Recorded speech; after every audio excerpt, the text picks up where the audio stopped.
The title of the chapter is Ivan's Tries in O-Level. So let's discuss the title. Ivan's. Ivan is the name of the character, and Ivan's is the main character of the story. Tries in O-Level. Tries here means appears. O-Level here means examination. This is an examination in German language, and Ivan's, who is the main character of the story, he appears for this O-Level German examination. Why he appears for the test? The question is why he appears for the test. So the character Ivan's, he is a criminal, and apart from the criminal, he has also escaped from the jail 3 times. Whenever he does some crimes, he is put behind the bars, and this is the 4th time when he is imprisoned in Oxford prison. When the story starts, now Evans is imprisoned in an Oxford prison, and already 3 times he has escaped from other prisons. So this time also he wants to escape himself. Throughout the story, you will read out how for the 4th time, although he was imprisoned in the best jail, Oxford prison is considered to be the best jail, and it is foolproof. A great security is there. In spite of this, how he escapes from the jail, how he outwits with his sharpening mind all the jail authorities and officers. He takes the support of O-Level examination to escape from the jail. Jail से बचने का जो अब तरीका उसने अपनाया वो German level का O-Level एग्जामिनेशन देना. अब आप ये कहेंगे कि जेल में एग्जाम कैसे है? जो बहुत अच्छी जेल हैं वहां पे जो क्रिमिनल्स को अगर वो पढ़ना चाहें तो उनको पढ़ने की फैसिलिटी है. अगर कोई ऐसी स्किल उनको आती है तो वो स्किल भी वहां से एक्वायर है, वो बच्चे कर सकते हैं और उसके एग्जाम देते हैं. तो ऑक्सफोर्ड प्रिजन में ये फैसिलिटी है. तो अब आप इस चैप्टर में ये पढ़ोगे कि जो किस तरह से 3 बार पहले वो किसी और जेल में था, अब ऑक्सफोर्ड में उसको इम्प्रिजन किया गया. गवर्नर पूरा सिक्योरिटी अपनी अडॉप्ट करता है इस एग्जाम को लेने के लिए. उसके बावजूद भी किस तरीके से वो इस एग्जाम का सहारा लेके 4 टाइम भी जेल से बच जाता है. तो this is the title of your story, Ivan's Tries in O-Level. O-Level is here German examination which Ivan wants to appear for this. So let's discuss the theme, students. At first, the story Ivan's Tries in O-Level is an account of the jailbreak by a criminal who has successfully broken jail thrice on earlier occasions also. अब criminal की जब बात आती है तो which type of crimes he does, वो कोई murder और इस तरह के नहीं करता. He is a kleptomaniac. एक न्यू टर्म आप पढ़ेंगे, kleptomaniac. What is a kleptomaniac? Kleptomaniac a person, kleptomaniac is a person who has the habit of stealing, who steals because of his hobby. उसको अच्छा लगता है कई लोगों को, तो वो उसको आदत है, उसको कभी नहीं है, कमी क्यों नहीं है उसको चीजों की. कई लोग तो देखो किसी नीड की वजह से, वांट की वजह से, पॉवर्टी की वजह से चोरी करते हैं. चोरी वो करता है लेकिन उसका क्राइम क्या हो जाता है कि जैसे एक बार पहले चोरी की, इसको जेल में डाला गया, जेल तोड़ के भागना, वो एक और केस हो गया, फिर उसको पकड़ के लाए, फिर वो भाग गया. 3 टाइम्स ऐसा है वो हो चुका है. क्लेप्टोमैनिक ये है कि उसको ठीक सेटिस्फेक्शन मिलती है चोरी करके. अदरवाइज जो बाहर जेल के उसके बहुत ही इन्फ्लुएंसिव पीपल हैं, बड़े बड़े लोग हैं, मिनिस्टर्स हैं, उनसे उसकी जानकारी है. और जब किसी पर्सन की इस तरह की इन्फ्लुएंसिव लोगों से काफी एक्विंटेंस होती है तभी वो बच सकते हैं. जेल के अंदर के भी कुछ लोग मिले होते हैं तभी कोई बाहर जा सकता है, ऐसे जेल को ब्रेक कर सकता है. तो वो क्लेप्टोमैनिक था, तो यही उसका क्राइम था कि वो हर बार जेल को तोड़ के चला जाता था. So thrice he has escaped from the jail. It gives a glimpse of the mind of a criminal whose dexterity at manipulating and executing his plans is so perfect and accurate that though befooled at his hands, the officials cannot help secretly admire the criminal's ingenuity and sharpness for outwitting his opponents. Now try to understand this line. It gives a glimpse of the mind of a criminal. एक criminal के mind की glimpse कि criminal कितना शातिर है. whose dexterity, dexterity होती है perfection, manipulating and executing his plans, executing और मैनिपुलेट करना, अपनी योजनाओं को अंजाम देना. It's so perfect and accurate, इतनी सही है कि जो ऑफिसर्स हैं उनको वो बेवकूफ बना के जाता है, लेकिन वो ऑफिसर्स जिनको बेवकूफ बना के जो एक दावा करते हैं सिक्योरिटी का, वो भी अंदर से एडमायर करते हैं कि बड़ा चालाक बंदा है, वही बड़ा शातिर है, किस तरह से दिमाग लगा रहा है. तो वही बात यहाँ पर लिखी हुई है. सो एंड एक्यूरेट दैट दो B fooled at his hands, कि वो उसके हाथों से बेवकूफ बनते हैं, ऑफिसर्स हैं जो. The officials can not help, वो रोक नहीं पाते हैं अपने आप को सीक्रेटली एडमायर द क्रिमिनल्स इंजेन्युइटी, उसके अंदर जो एक जेन्युइन चीज है, उसकी जो शार्पनेस है, और वो किस चीज की है, आउटविटिंग, बेवकूफ बनाना.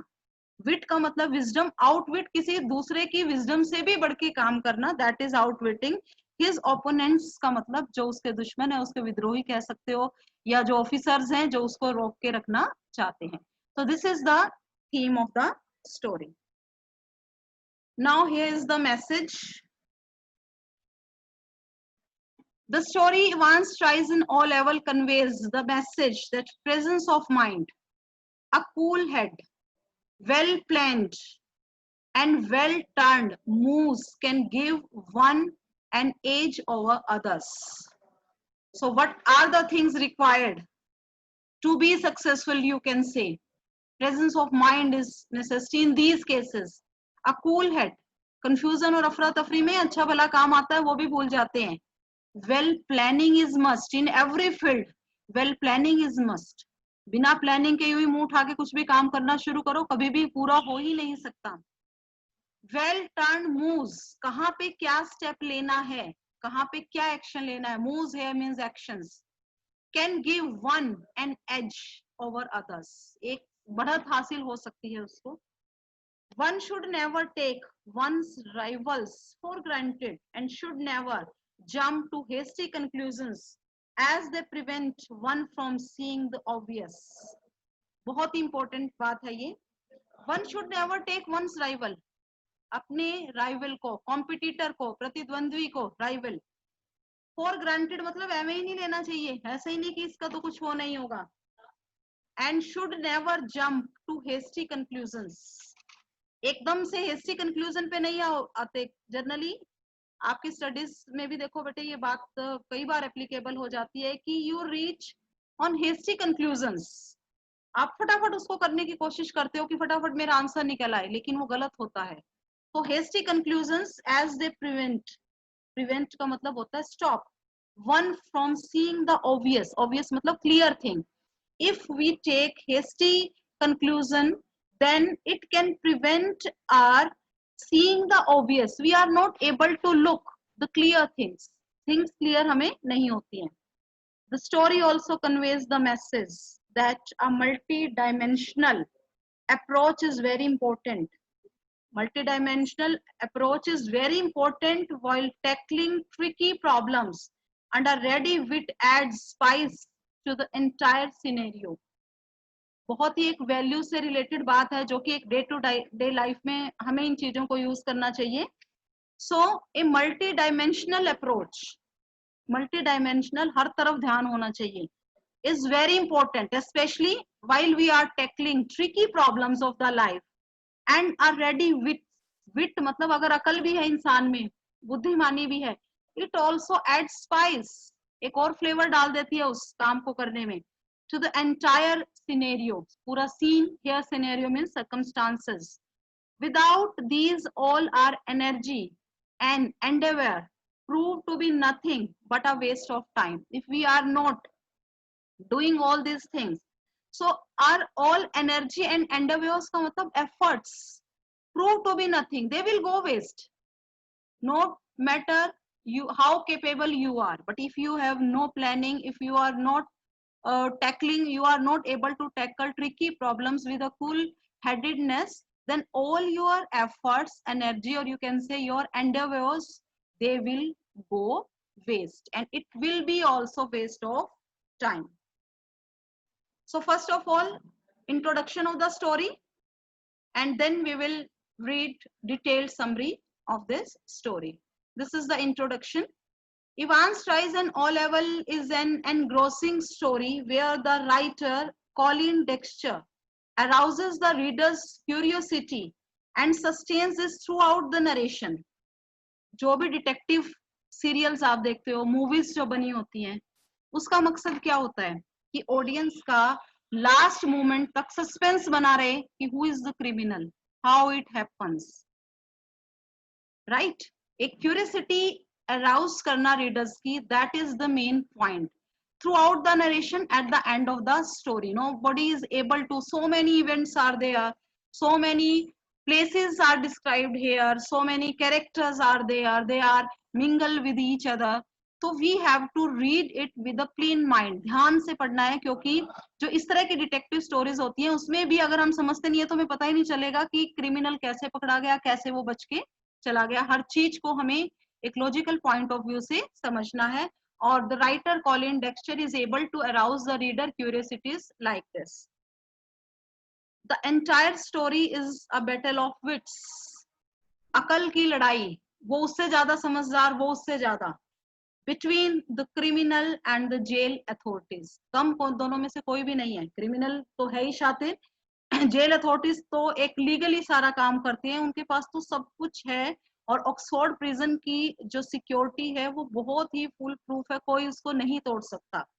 Despite the best efforts of the prison officials, the criminal outwits them and has the last laugh. उनके सामने जाता है और हंस के भी जाता है, but they don't understand. Being good at predicting the moves of his rivals. सबसे ज्यादा जरूरी क्या होता है कि जो आपका राइवल कर रहा है, आपका कॉम्पिटिटर कर रहा है, उसके बारे में पता लगाना. अगर आपको वो पता चल जाएगा तो आप अपने आप उस किसी भी चीज को सॉर्ट आउट कर सकते हैं. And being well connected with intelligent, clever, manipulative friends, Evans is able to escape from right under the nose of the prison authorities without having to break a single lock. अब ये नहीं है कि रात को सोए हैं तो ताले तोड़ दिए, गेट तोड़ दिया, सुरंग बना ली नीचे से. नो, ऐसा कुछ भी नहीं किया. उनके ही ऑफिसर भी उसको खुद साथ लेके उसको प्रिजन गेट तक छोड़ने जाता है.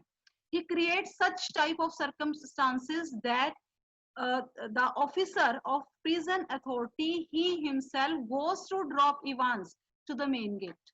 आप स्टोरी में पढ़ेंगे तब आप काफी इस चीज को एंजॉय करेंगे कि खुद ऑफिसर उसको छोड़ने के लिए मेन गेट पे जाता है और उसको पता नहीं चलता. किस तरीके से होगा वो हम स्टोरी में पढ़ेंगे. इसके अलावा जैसा कि मैंने पहले भी आपके साथ डिस्कस किया कि उसके फ्रेंड इंटेलिजेंट हैं, क्लेवर हैं, बड़े बड़े लोगों से जान पहचान है. जेल में भी कुछ लोग ऐसे होंगे, हालांकि स्टोरी में मेंशन नहीं है, लेकिन ये काम तभी होते हैं कि जब आपकी प्लानिंग जेल के अंदर रह के वो किस तरह से प्लान करता है कि वो बाहर चला जाता है. Under the nose of the prison, समझ गए, वो कहते हैं ना जिसके नाक के नीचे से निकलना, that is under the nose of the prison authorities without having to break a single lock. एक भी ताला तोड़े बिना, कुछ भी तोड़ फोड़ किए बिना वो निकल जाता है. In fact he is officially escorted out of the prison by the officials themselves, just as I told you. The course of action for jailbreak followed by him is diametrically opposite of the one visualized by the prison authorities. जिस तरीके से वो जाता है वो prison authorities जैसे देखते हैं उससे बिल्कुल अलग तरीके से. उन्होंने जो एक अपने एफर्ट किए उससे अलग ही वो रास्ता निकालता है वहां से बचने का. And they realize that Evans has befooled them much after the tables are turned on them. उनको ही बेवकूफ बना के उनके मुंह पे ही एक तरह से थप्पड़ मारने वाला वो काम होता है और वो वहां से चला जाता है. So here is the summary.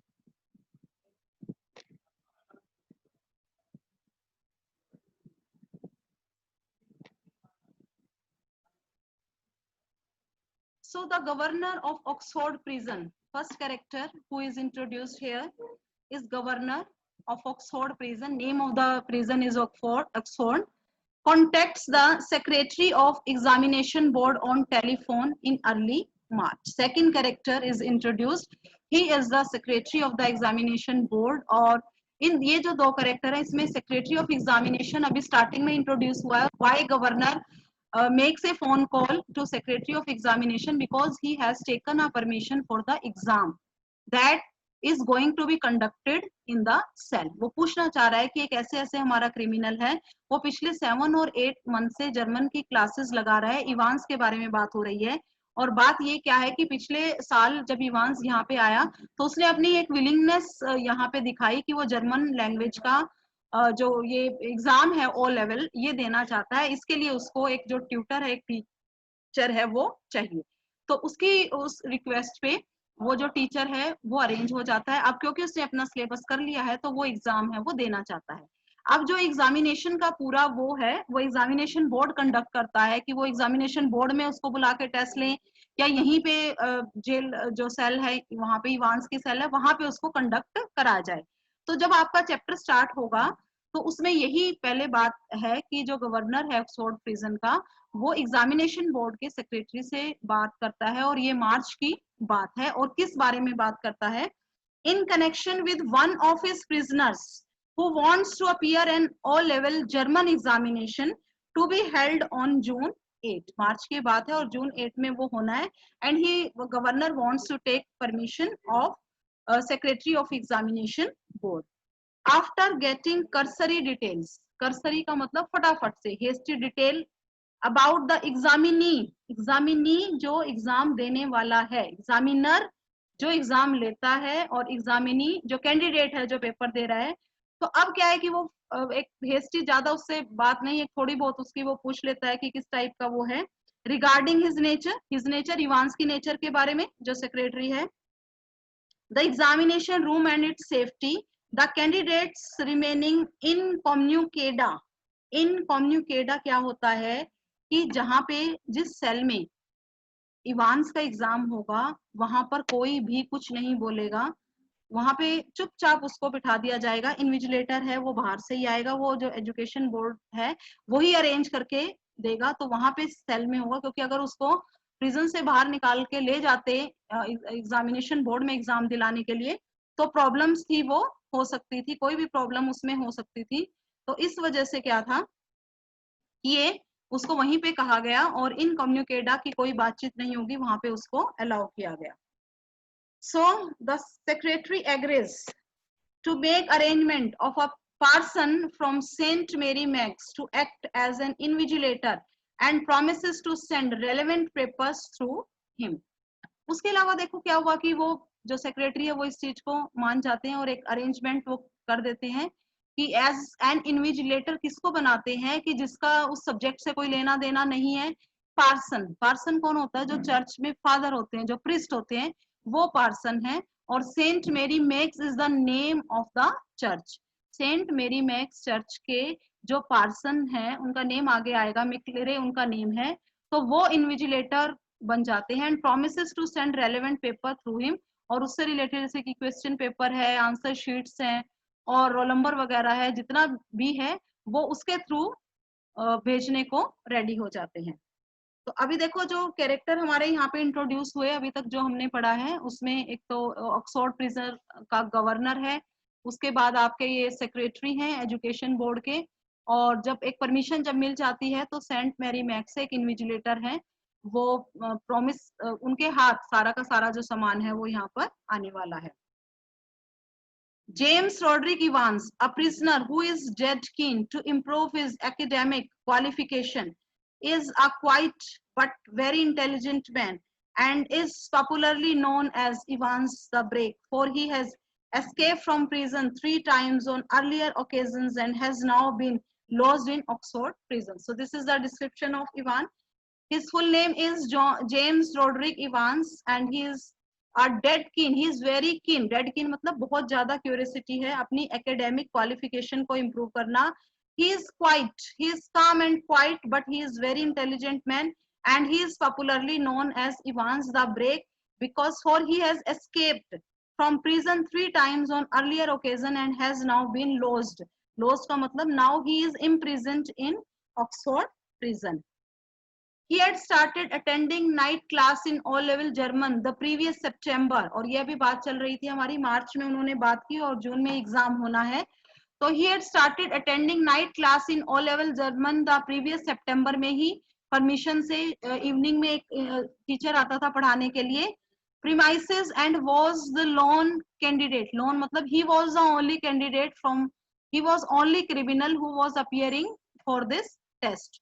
His tutor wishes him good luck on one day before the examination on June 7, but makes it clear that he had hardly any chance of getting through. अब देखो यहीं से हमारा क्या शुरू हो जाता है, जो पहला जो पर्सन एक शक की उसमें आता है वो ट्यूटर है. अब ये जो ट्यूटर जो इतने मन से उसको पढ़ा रहा था, in fact he was the friend of Evans and nobody knows it. किसी को भी नहीं पता है ये कि जो ट्यूटर आ रहा था जर्मन लैंग्वेज पढ़ाने के लिए, ये खुद इवांस का फ्रेंड है.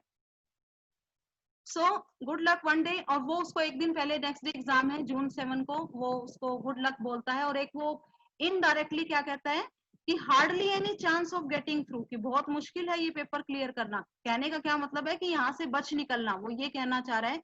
But Evans gives an ironical twist to the tutor's observation by saying, I may surprise everybody. कह क्या रहा है वो कि मैं सबको हैरानी में डाल दूंगा. आई मे सरप्राइज कहने का मतलब है कि वो देखो वो मैं कैसे बच के बाहर निकलता हूँ, क्योंकि जर्मन टीचर और इवांस बहुत अच्छे फ्रेंड थे. और इस जो पूरी प्लानिंग में जो प्लानिंग इवांस की बाहर गई वो जर्मन टीचर के थ्रू गई. तो आपका जब हम लास्ट में इसको पढ़ेंगे, जब इवांस पूरी बात बताता है तो हमें पता चलता है जर्मन टीचर का रेफरेंस, जो कि इवांस का काफी अच्छा फ्रेंड था. और इनडायरेक्टली वो यहाँ पे एक हिंट दे देता है कि he will crack all this security, I may surprise everybody. अब यहाँ पे आपका जो एग्जामिनेशन है वो 8:30 पे स्टार्ट होनी है. तो यहाँ से हम इसको नेक्स्ट क्लास में स्टूडेंट्स डिस्कस करेंगे. इसका जो पार्ट 2 है जो कि आपकी सैटरडे को होगी क्लास. और आज काफी बच्चों ने लेफ्ट कर दिया, थोड़े ही बच्चे अब रह गए हैं, तो अब मैं यहाँ पे इसको लीव कर रहे हैं इसको. नेक्स्ट पार्ट जो स्टोरी का है वो आपकी जो नेक्स्ट क्लास होगी उसमें मैं फिर आपको बताऊंगी.